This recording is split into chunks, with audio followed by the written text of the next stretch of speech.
Salut les amis. Salut. Aujourd'hui avec le frère on va parler d'un nouveau sujet forcément. Et là donc ça va être un peu les calculs de base mais surtout notamment par rapport à la rentabilité d'un projet. Donc vous allez voir qu'il y a plusieurs rentabilités forcément. Bon, je pense que la plupart d'entre vous qui nous regardent, je pense que vous savez les calculs de rentabilité, mais bon, c'est bien d'en reparler et de refaire un peu de théorique et de base. C'est vrai qu'on aborde des sujets quand même assez complexes des fois et bon, savoir quand même calculer sa rentabilité, je pense que c'est quand même la base de l'immobilier en général. Donc bon, c'est le sujet de cette vidéo et puis on va commencer par traiter qu'est-ce que la rentabilité. Forcément, c'est ce qui vous permet de vous enrichir. Plus vous avez une rentabilité importante, plus ça vous permet de vous enrichir. Il y a trois types de rentabilité. Ouais, exactement. On va les voir ensemble. La première, forcément, c'est la rentabilité brute. Donc, qu'est-ce que la rentabilité brute? Déjà, de base, effectivement, quand on regarde les projets, quand on regarde les annonces, que ce soit sur Le Bon Coin, les agences immobilières, etc., les sites, effectivement, la rentabilité brute, c'est ce qui va vous permettre de voir tout de suite si le projet est viable ou pas et si effectivement il y a besoin de… Si on peut l'optimiser, c'est mieux. Mais je veux dire, pour comparer entre les différentes annonces, les différentes offres, c'est une rentabilité. Ce calcul de rentabilité va vous permettre justement de faire le pour et le contre en fonction de si un projet est rentable ou pas. C'est ça, c'est un indicateur en fait qui vous permet tout de suite de voir si c'est potentiellement rentable.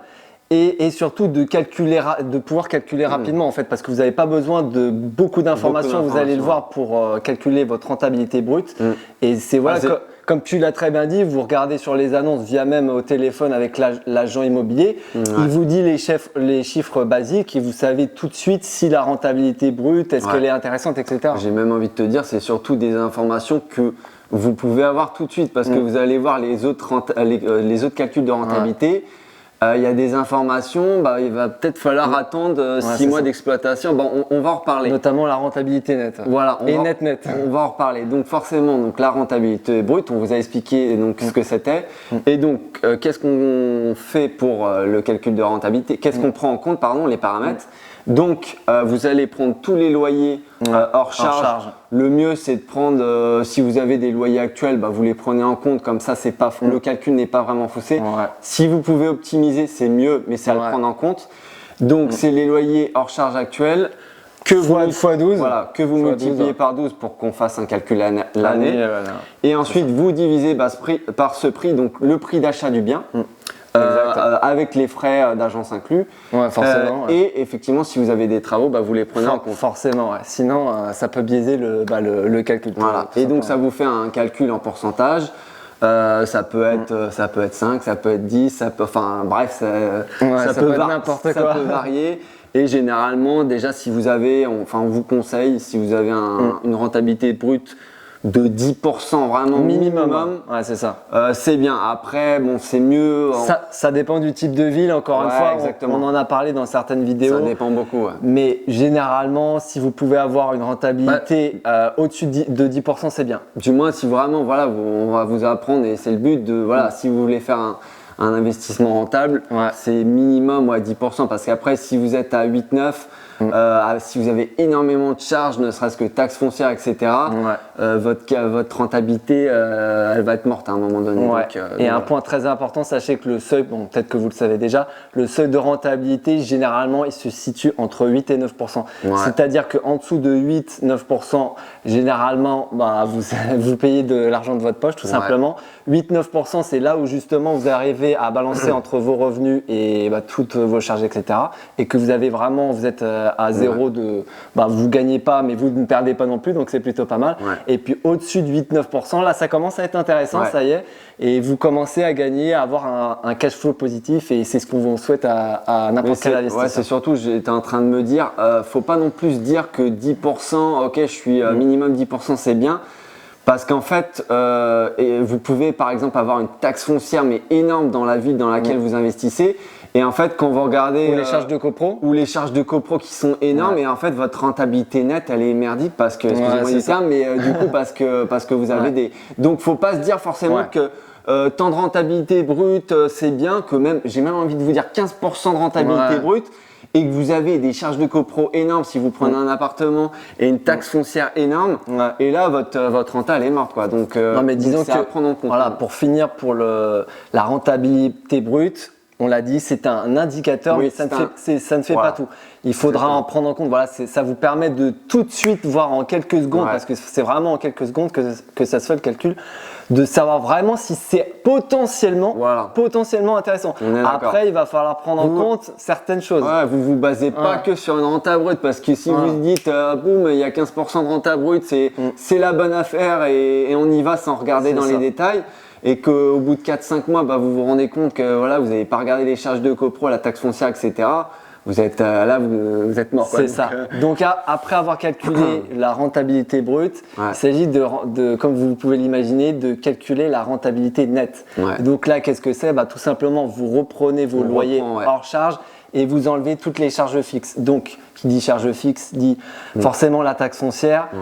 Les charges de copro. Voilà, si vous êtes dans un appartement, les charges de copro, vous pouvez avoir des frais de comptable. Les ordures ménagères, enfin voilà, tout ce qu'on peut déduire. C'est ça, vraiment toutes les charges que vous pouvez déduire. Et puis vous, forcément, vous divisez cette fois par le prix d'achat.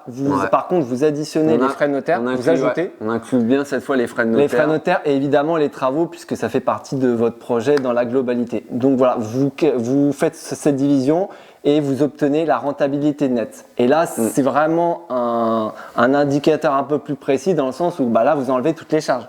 Donc à un moment donné, ça vous permet vraiment de situer si c'est vraiment rentable ou pas, tout simplement. Exactement. Après, vous calculez, bon, c'est pas le but de cette vidéo, mais vous avez aussi le calcul du cash flow. Et donc forcément, avec la rentabilité nette et le cash flow, là, vous commencez à vous situer un peu plus si le projet est rentable ou pas. Après, bon, il reste les impôts, on va y venir. Mais déjà, vous avez une bien meilleure idée de si ça va vous apporter de l'argent ou vous en faire perdre. C'est ça. Donc, et là, vraiment, bon, c'est vrai que la rentabilité nette, ça dépend vraiment du projet en lui-même. Mais là, pour vous donner un ordre d'idée, généralement, si vous avez une renta nette au-dessus de 5-6%, 6% c'est bien. Si vous êtes au-dessus, c'est plutôt pas mal. Si vous êtes en dessous, c'est un peu moins bien. Encore une fois, tout dépend de l'imposition, des impôts, etc. Parce que si vous faites mal les choses et que vous êtes en nu et que vous faites un peu, excusez-moi du terme, défoncé par les impôts, dans ce cas-là, 5%, tu vois, ça veut rien dire. C'est ça, tout dépend du projet en lui-même et de votre situation même. Donc à un moment donné, c'est bien de prendre en compte les calculs de rentabilité, mais voilà, en fonction à adapter à chaque projet, dans la ville où vous voulez investir, est-ce que c'est plus patrimonial que… Tu vois ce que je veux dire? C'est clair. C'est vraiment en fonction de chacun. Clair. Donc voilà, rentabilité nette, et donc forcément il y a la rentabilité net. Donc net, je pense que vous l'avez compris, c'est vraiment après les impôts. Les impôts déduits. Donc là, le calcul c'est la même chose. C'est quasiment le même, sauf que du coup vous prenez les loyers, vous enlevez évidemment les charges, donc ce qu'on a dit avec la rentabilité nette, et puis évidemment vous ajoutez aussi les impôts. Et forcément, si vous avez beaucoup d'impôts, ça peut réduire considérablement votre rentabilité. Mais je voulais en revenir sur ce qu'on avait dit effectivement par rapport au calcul de rentabilité, parce que nous, et franchement, enfin en toute honnêteté, c'est notre cas. Combien même effectivement on savait les calculs de renta, on savait un petit peu près un cash flow approximatif, mais voilà, pour que vous sachiez exactement combien vous allez gagner, etc., la prochaine taxe foncière, parce que ça évolue chaque année, que ce soit même au niveau des charges, enfin, vous ne saurez pas à l'euro près combien vous allez gagner dans votre poche. C'est impossible. Et ça, nous, ça a été notre cas. Et là, bon voilà, on a un peu plus de recul au bout de 6 mois, et on se rend compte que voilà, on avait fait une fourchette entre, admettons, si on parle de cash flow de 4-5 000 euros, on s'était dit voilà, pourquoi pas, si on a bien fait les choses, on sera à ces alentours de cette fourchette là, et c'est à peu près le cas. Mais on savait pas, voilà, ça se trouve la taxe foncière ça allait être plus et on allait avoir un cash flow moins important. Mais c'est pour ça que faut prendre en compte que voilà, ça reste approximatif, vous n'avez pas encore tous les éléments, la taxe foncière peut évoluer, etc. Et c'est pour ça qu'il est primordial, j'allais dire important, mais il est primordial de se mettre des marges. C'est-à-dire que voilà, la rentabilité brute, je sais pas, admettons vous visez 15%, vous vous dites voilà, minimum il faut 11-12%. Et après vous optimisez la location, etc. Que ce soit en rentabilité, que ce soit en type de location, que ce soit en tout, En même tout, en meublé classique, bah, vous minimisez les loyers. De toute façon, je crois qu'on en a reparlé dans une autre vidéo. Je pense qu'on en reparlera dans une autre Mais vidéo. voilà, c'est super important de minimiser, de sous-estimer, on va dire. Voilà, de sous-estimer vos calculs, etc. pour qu'à la fin, bah, vous vous dites, ok, bah, je peux optimiser ça, et c'est tout bénéfique. Et c'est surtout que ça vous évite de mauvaises surprises. Et si vraiment c'est dans l'autre sens et que justement vous avez malheureusement surestimé vos loyers et le type de location, je sais pas, je vais dire une bêtise, vous aviez envisagé de faire de la colocation et vous voyez que la colocation ne marche pas dans votre appartement et du coup vous le louez tout simplement en un logement classique, un bail classique.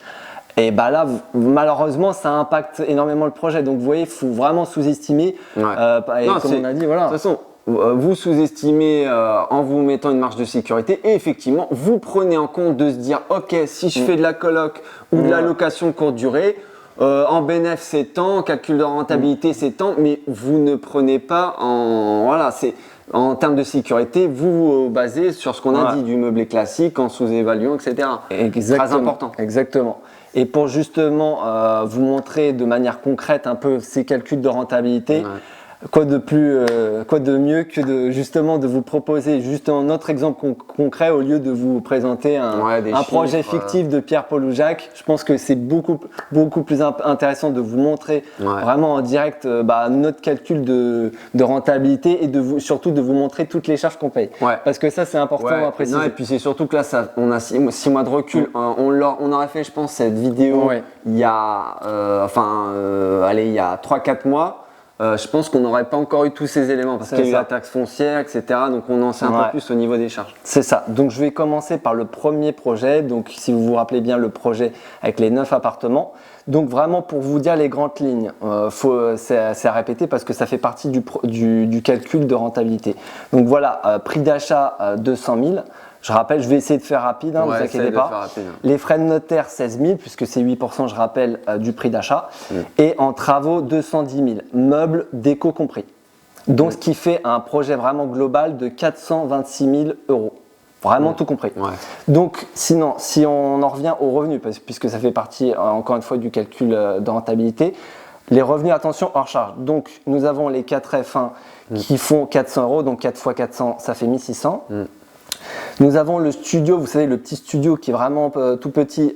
J'ai du coup 300 euros hors charge, sachant qu'attention, j'ai pris vraiment 300 euros, mais l'été prochain, on va et ça a été le cas de l'été dernier, on va l'exploiter en LCD, donc c'est potentiellement plus intéressant. Même si on ne le prend pas dans le calcul là, mais voilà.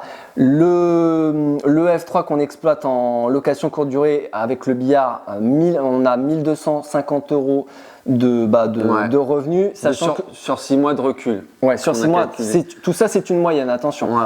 Sachant que j'ai enlevé les frais de ménage sont déduits. Il y a la coloc donc, où il y a 4 chambres, donc on fait 4 x 300 puisque c'est 300 hors charge et encore je pense qu'on c'est même un peu plus. Un tout petit peu, je pense, surévalué. Donc on a encore sous-estimé, bref. Ensuite, on a le F3 au deuxième étage à gauche qui nous rapporte 550 euros de revenus hors charge, encore une fois. Et puis le F3 deuxième droite, 570 euros hors charge. Ce qui fait un total de revenus, encore une fois hors charge, de 5 470 euros par mois. Donc vraiment précisément, pour vous dire les chiffres. Donc voilà. Donc là, tout simplement, c'est super simple de calculer la rentabilité. On prend les revenus, 5 470 euros par mois, donc on multiplie par 12 justement pour avoir à l'année. Donc ça fait 65 640 exactement, divisé par 410 000, puisque là on rappelle le prix d'achat plus les travaux. Pas les frais de notaire. Pas les frais de notaire, pas encore. Et puis on multiplie le tout par 100, ce qui fait une rentabilité brute de 16%. Donc là, par rapport à l'indicateur qu'on a parlé tout à l'heure, c'est plutôt intéressant, parce qu'on a optimisé, encore une fois, déjà on a sous-estimé les loyers, puis on a optimisé en termes de location. On a fait de la colocation et de la courte durée, donc forcément. Voilà, donc 16%, donc ce qui est plutôt pas mal. Donc voilà. Ensuite, en rentabilité nette, et là je vais vous dire un peu les charges qu'on paye pour que vous vous rendiez compte. Voilà, c'est ça. De toute façon, on l'a dit dans une vidéo, on paye la moitié en charge. C'est ça. Pour vous donner un ordre d'idée. Donc la rentabilité nette, donc on prend, comme on a dit précédemment, le même calcul, sauf qu'évidemment on soustrait toutes les charges. Donc là on reprend notre revenu par mois, donc 5 470. Donc là on enlève 1 455 € de crédit, le crédit de base. Sachant qu'attention, il y a la rallonge travaux, Voilà, ce donc qui là, fait partie du crédit quand même. Voilà, 1 455 assurance crédit compris. 257 € de crédit, mais du coup c'était une rallonge travaux. Comme on vous a dit, on a super mal estimé, on n'a vraiment pas géré à ce niveau-là. 257 €. On enlève 80 € d'assurance P&O, puisque voilà, vous avez 9 lots, donc ça fait 80 €, ça fait pas mal d'assurance P&O. On enlève 333 € de taxes foncières, donc ça fait 4 000 € à l'année. Là, on l'a payé. Qu'on vient de payer, il n'y a pas longtemps. Voilà, donc ça fait mal, évidemment. 9 lots, ça allait pas être 400 €. Et encore, j'ai envie de te dire, c'est même pas un mois de loyer. Donc, dans certaines villes, c'est plus de 2 mois de loyer. Donc, parce qu'on a optimisé. Oui, parce qu'on a optimisé. Mais ouais. On enlève 270 € de frais de gestion de comptabilité, d'expert comptable. Parce que, voilà, comme vous le savez, on est en loueur meublé professionnel et on se doit d'avoir un expert comptable. Enfin, je vous avoue que ce serait impossible de gérer nous-mêmes. C'est pas possible. Donc voilà, du coup, on soustrait vraiment toutes les charges et on arrive à un résultat de 3 075 €. Charges vraiment déduites. Du coup, qu'on multiplie par 12, justement pour avoir le résultat à l'année, ce qui fait 36 900 €. Et vous divisez cette fois à 426 000. Donc, je répète, le prix d'achat plus les travaux plus les frais de notaire. Vous multipliez le tout par 100 et ce qui nous fait un résultat de 8,66%. Donc encore une fois, comme évoqué précédemment, la rentabilité nette 8,66, c'est plutôt pas mal. Voilà. Si on compare, on va pas refaire, c'est pas le sujet de cette vidéo, mais effectivement, regardez le pourcentage de livret A ou d'un compte épargne, etc. Ça tourne autour de 1, 2, voire même si vous avez de la chance, peut-être 3%, et c'est tout. T'es très gentil. Voilà, donc on est d'accord. Donc c'est plutôt pas mal. Et puis du coup, vous avez la rentabilité net. Donc attention, là, c'est à prendre avec des pincettes parce que qui dit impôt dit on n'est jamais sûr à 200%.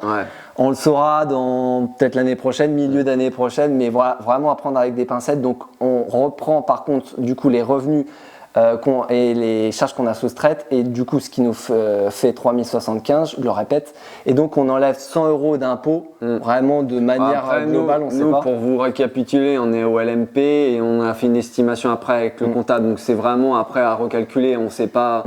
Là, on a estimé, mais ça se trouve, ça peut être plus. Je sais pas si ça peut être moins, mais en tout cas, on a énormément de charges, beaucoup de travaux, etc. Donc, on est en déficit, donc on défiscalise. En déficit, mais on paye tout de même.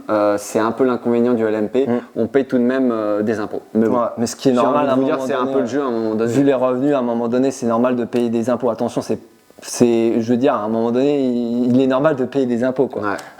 Donc voilà. Vous enlevez aussi 50 € de CFE. Donc pareil, ça fait un peu mal, mais bon, ça fait partie du jeu. Encore une fois. CFE, on en saura plus, sachant que la première année, on n'en paye pas. Oui, tout à fait. Tout à fait. Donc ce qui fait 2 925 €. Vraiment, là, on a enlevé les impôts. Donc vous multipliez encore une fois x 12 pour avoir à l'année. Ça nous fait 35 100 €, divisé toujours par 426 000. Vraiment, le projet global, je répète, prix d'achat, travaux et frais de notaire. Pardon. Donc, vous multipliez le tout par 100, ce qui nous fait un résultat, une rentabilité donc nette de 8,24%. Donc, encore une fois, c'est plutôt pas mal. C'est plutôt pas mal. Voilà. Qu'est-ce que tu voulais dire? Non, je pensais que tu allais parler du cash flow, mais après, je sais pas si c'est le sujet de cette vidéo. Je pense qu'on en reparlera peut-être dans une autre vidéo, mais ce qui nous fait donc le cash flow, comment on le calcule, je pense qu'on en avait parlé. Vous prenez tout simplement les revenus et vous enlevez toutes les charges et même les impôts, ce qu'on a fait précédemment. Exactement. Ce qui nous fait un cash flow vraiment précisément de 2 925 € par mois. Sur le premier projet. Sur le premier projet. Sachant qu'on a le deuxième immeuble. Donc voilà. Et je voulais préciser une chose, pourquoi on a tant de cash flow. Bon, certes, le projet est important, mais pourquoi on a tant de cash flow? Parce que bon, quasiment 3 000 €, c'est plutôt pas mal. C'est plutôt flatteur.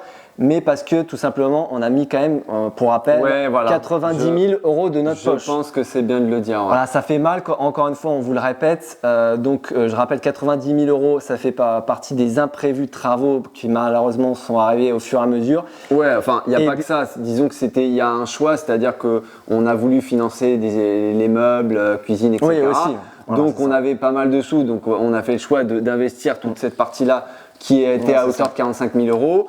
Et il y avait effectivement, on a eu des petites galères de travaux. Bon voilà, c'est pour vous résumer, hein. On a eu des petites galères de travaux. Et il y avait des choses qu'on avait un tout petit peu mal estimées, et il y avait notamment des choses qu'on voulait pas tout de suite finir en termes de travaux, notamment le F5 où on s'est dit on allait faire les travaux un peu par la suite, et du coup on a voulu tout faire en même temps parce que voilà, c'était beaucoup plus le temps simple. c'est de l'argent encore une fois. Et donc forcément fallait mettre un peu plus de sous de notre poche, et on a fait le choix de mettre ces sous là. C'est ça. Voilà. Donc on va faire les calculs cette fois pour le deuxième projet, et vous allez voir, il y a une petite différence. Je vous laisse chercher un peu où c'est cette différence, qui nous fait d'ailleurs très très mal, mais on va régler le tir l'année prochaine, et de toute façon on en parlera à la fin, mais je vous laisse trouver par vous-même.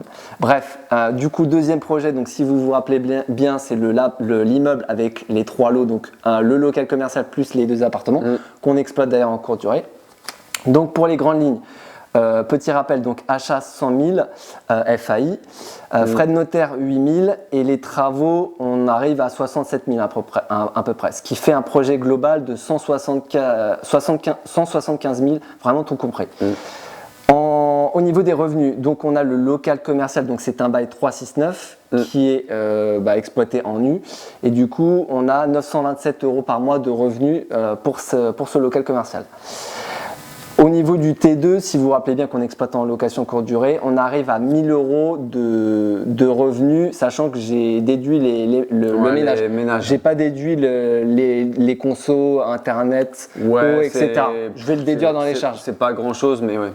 Voilà, donc 1 000 €. Et je rappelle encore une fois, les revenus c'est une moyenne, c'est-à-dire que on a fait une moyenne sur les 6 derniers mois.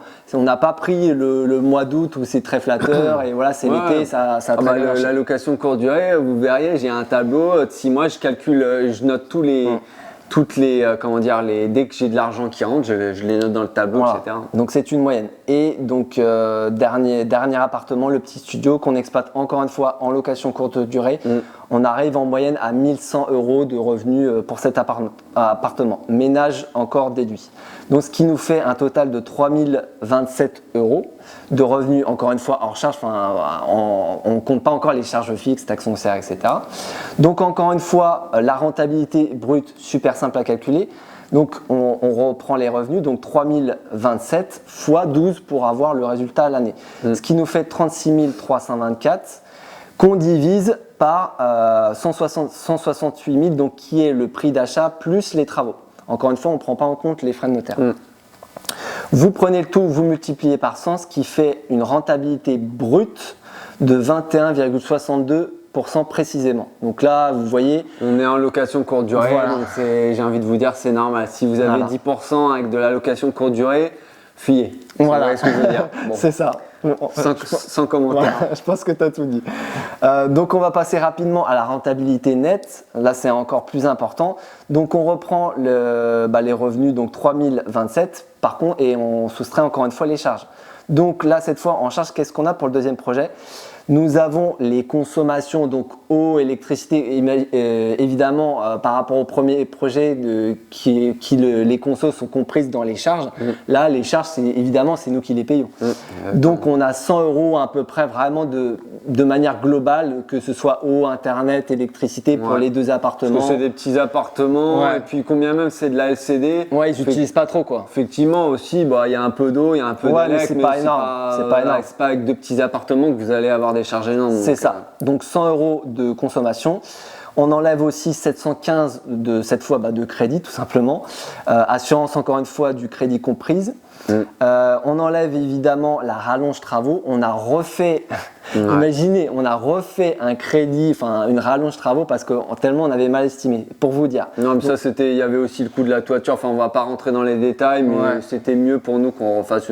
Et je veux dire, ça n'engendrait pas, ça remettait pas en cause les calculs. C'est ça. Donc on enlève 100 €, donc je répète, de crédit rallonge travaux entre guillemets. On enlève aussi également l'assurance P&O qui est de 32 € et on enlève 90 € de frais de gestion d'expert comptable, tout simplement. Et j'oublie, attention, très important, la taxe foncière. Ouais. Là, cas particulier, le local commercial, comme il a une emprise sur quasiment toute la surface, il paye la majorité de la taxe foncière. 60% de ce qu'on avait vu. Je crois que c'est 1 000 € à peu près à l'année. Voilà, donc ce qui nous fait, nous, à peu près à payer par mois 33 € de taxe foncière. Donc ce qui nous fait au total 1 957, voilà, que vous multipliez par 12. Ce qui fait au total 23 484, donc là cette fois charge comprise, que vous divisez par 175 000, donc là je répète, vous reprenez le prix d'achat plus les travaux plus les frais de notaire, vous multipliez le tout par 100, ce qui fait une renta nette de 13,42%. Donc c'est bon, là encore une fois, c'est boosté forcément par la location courte durée, mais voilà, vous voyez très bien que les chiffres sont plutôt flatteurs et qu'on a bien fait les choses. Voilà, c'est logique. Et encore une fois, bon, la rentabilité net, encore une fois à prendre avec des pincettes. Donc pareil, on reprend les revenus qu'on a soustrait évidemment les charges. Donc ce qui nous refait 1957. Donc là on enlève à peu près 100 € d'impôts, à peu près de manière globale, plus la CFE, et on enlève 300 € d'impôts par rapport au local, puisque comme je vous ai dit tout à l'heure, c'est un bail 369 qui est exploité en nu, donc on paye énormément d'impôts. On paye, je crois, à l'année 3 600 €. Mais ne vous inquiétez pas, on va y remédier. L'année prochaine, le bail de 3 ans se finit. C'est ça, et en fait, le bail 369. Ils voulaient reconduire, mais à la date d'échéance de quand le bail avait commencé, donc on va le reconduire, mais en meublé cette fois-ci. C'est ça. Ce qui nous fait du coup 1557 vraiment impôts déduits. Donc vous multipliez encore une fois par 12 mois, ce qui fait 18 684. Vous divisez par 175 000, encore vraiment le projet global. Vous multipliez par 100, ce qui fait 10,67% de renta net. Donc là encore une fois c'est plutôt flatteur, sachant qu'on a déduit les impôts. Donc voilà. Exactement. Donc ça fait un cash flow, encore une fois, bon, je pense qu'on y reviendra dans une autre vidéo. Encore une fois, donc vous reprenez les revenus, vous enlevez toutes les charges et les impôts, donc le calcul qu'on vient de faire, ce qui nous fait un cash flow de 1557 € par mois. Donc encore une fois, vous voyez très bien que les appartements en LCD nous boostent évidemment notre cash flow. Donc voilà. Donc pour un projet de 175 000, je répète, euros, vraiment tout compris, ce qui est plutôt intéressant. C'est pas un projet, voilà, j'ai envie de vous dire, c'est pas un projet de 500 000. Et oui, là, si vous avez mis 500 € de cash flow, c'est plutôt normal, enfin heureusement d'ailleurs. Donc voilà, si on additionne les deux projets au niveau du cash flow, c'est plutôt intéressant. On avait parlé, je crois, dans une autre vidéo de 4 000 € à peu près en moyenne, etc. Sauf que là, bon, certes, on a fait la moyenne sur 6 mois. On va voir sur les 6 prochains mois ce que ça va donner. Mais ça peut baisser, ça peut monter. On verra bien. Mais je pense qu'on sera au-dessus de 4000. Enfin bon, bref, là, on additionne 2925 le premier projet plus le deuxième projet, 1557 € de cash flow, ce qui nous fait 4482 €. Voilà. Vraiment. Sachant que quand on avait estimé, c'est marrant de redire ça. Nous, quand on avait estimé, on s'était dit, voilà, marge de sécurité, on s'est dit 3 000 € de cash flow minimum du minimum. Je remettrai la vidéo d'ailleurs. On avait fait une vidéo là-dessus, peut-être. 4 000, on s'était dit, ok, 4 000 de moyenne, et voilà, en se disant, si tout marche bien, que la location courte durée cartonne, etc., on s'est dit, allez, 5 000 max, avec des très bons mois, ça peut aller jusque-là. Donc, vous voyez bien que, voilà, bon, certes, je vous avoue, c'était pas des fourchettes, c'était des fourches. Mais voilà, au moins on avait des marges de sécurité et puis tout allait bien après par la suite. Quoi. Et donc je pense que vous en êtes rendu compte pour le deuxième projet, ce qui fait un peu chier, entre guillemets, excusez-moi du terme, c'est le local commercial. Donc on paye énormément d'impôts, on paye 3 600 € d'impôts. Bon, comme tu l'as dit, on va y remédier l'année prochaine, mais bon, voilà, ce qui nous fait très très mal. Comme vous pouvez l'imaginer, d'où le fait d'optimiser à chaque fois, que ce soit le local commercial, voilà, on le passe en meublé, etc. D'où l'optimisation de chaque, que ce soit un type de location, etc. Tout simplement. Voilà, donc je pense que maintenant vous avez bien compris effectivement les différents calculs de rentabilité, que attention, C'est à prendre en fonction de chaque projet, de votre situation, des impôts, voilà, si vous faites du nu, du meublé, etc. Ouais, c'est ça. Donc, mais au moins vous avez vraiment une idée. Nous, on vous a dit un peu par rapport à notre cas. Et ouais, notre exemple, je pense que ça vous montre de manière concrète vraiment, voilà, en termes de charges, qu'est-ce que vous pouvez avoir, et ça va très vite. Encore une fois. Donc, on espère que vous avez aimé cette vidéo, et puis on se retrouve pour une prochaine. Salut, ciao. Ciao.